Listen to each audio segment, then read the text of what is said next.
Master Iyenger passed away. And I guess I thought I should say something about it before we start. Maybe we could all dedicate our practice today in his memory. Thank him for your blocks. Thank him.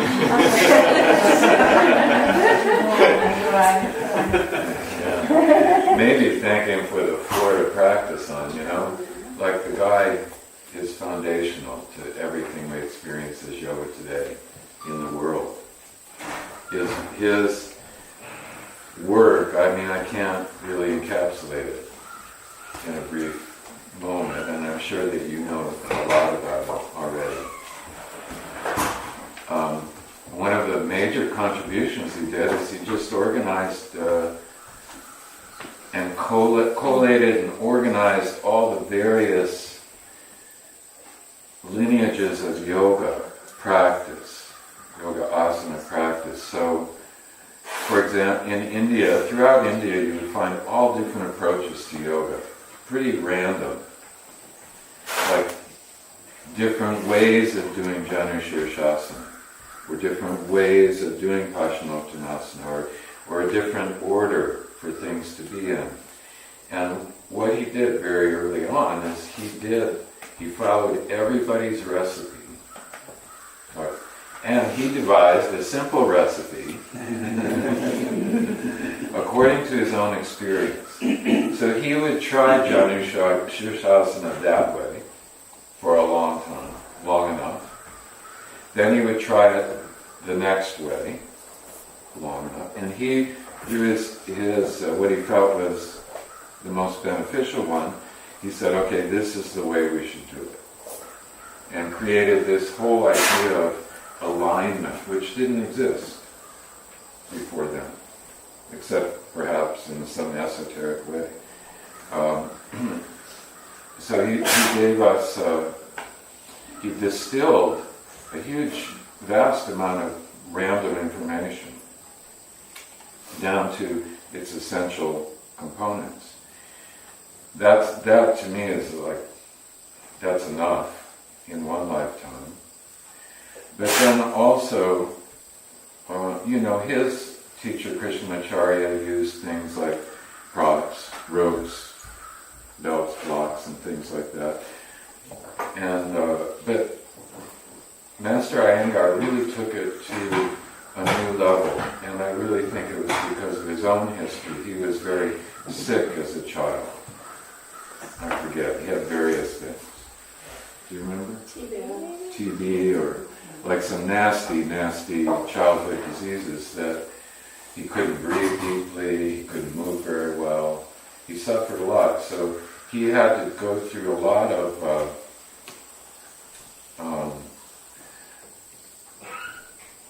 in order to do the asana practice and to master it, he had to go through a lot of extra work, I guess is the only way I could put it. And he innovated a lot of ways to accommodate the practice to himself and graduate himself deeper and deeper into the practice. And we experienced that as things like sandbags, weight on top of you, even manipulations.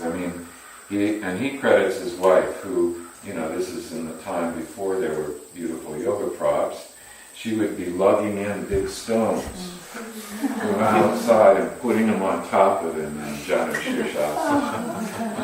And, he'd be shouting at her, go get a great big stone and put it on top of him. And then get the house clean, probably. He was a taskmaster in all respects, but he does credit his wife with having really participated in the whole thing.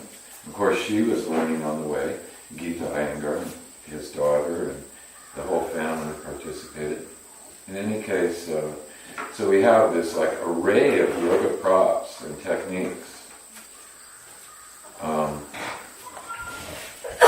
Some call it the corrective approach. Corrective Iyengar approach. Sharon and I first studied with Master Iyenger in I'm not sure, late 80s, 90s in New York City when he would come there to teach. He would teach workshops. And but his workshops were always of the same format, the ones I attended. A large group would gather, and his senior students would bring a student of theirs who had a particular problem that they couldn't figure out. The student and the teacher together were kind of stopped. And then the teacher would present to the master the student with their problem, and he would just start whipping out props and, slapping and kicking and putting them up, and, magic would happen. Literally magic, transformation. And that was such an inspiration to me, and drives a lot of the way I teach. The whole thing that we call the asana lab, very similar format, and it's not of my devising, it's my teacher, Master Iyenger, that taught that way. I think just finally,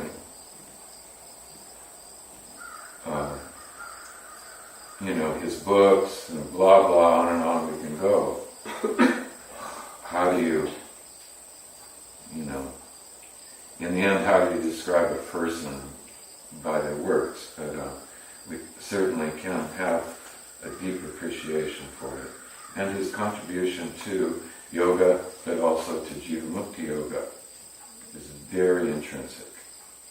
Very intrinsic. But I also wanted to close this portion out by saying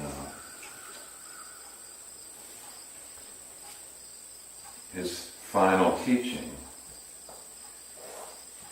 is that teachers die. They go out of our lives. So we have to make the best of our time always with teachers, because you never know. So we will meditate.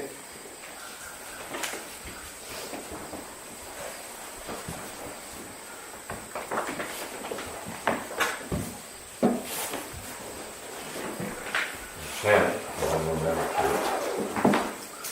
Or if you can do both at the same time, go ahead. That's advanced.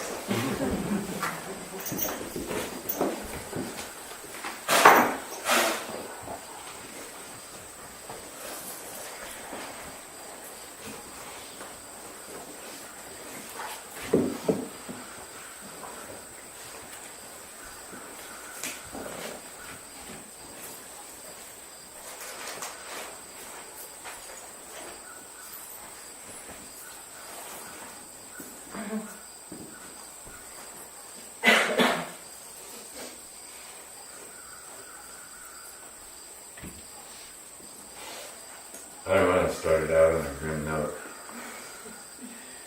There is an interesting story about he almost died. He does these very extreme backbending practices every day.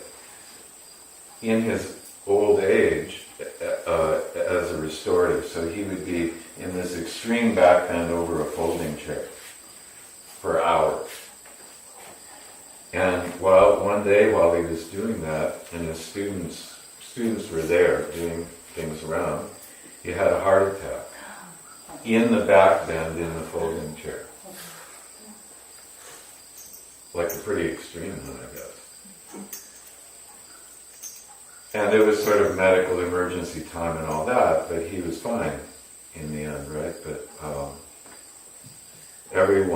that was quite a number of years ago. Maybe, I don't remember exactly, 10 years ago or so. But I think that everyone started to take stock that time is limited.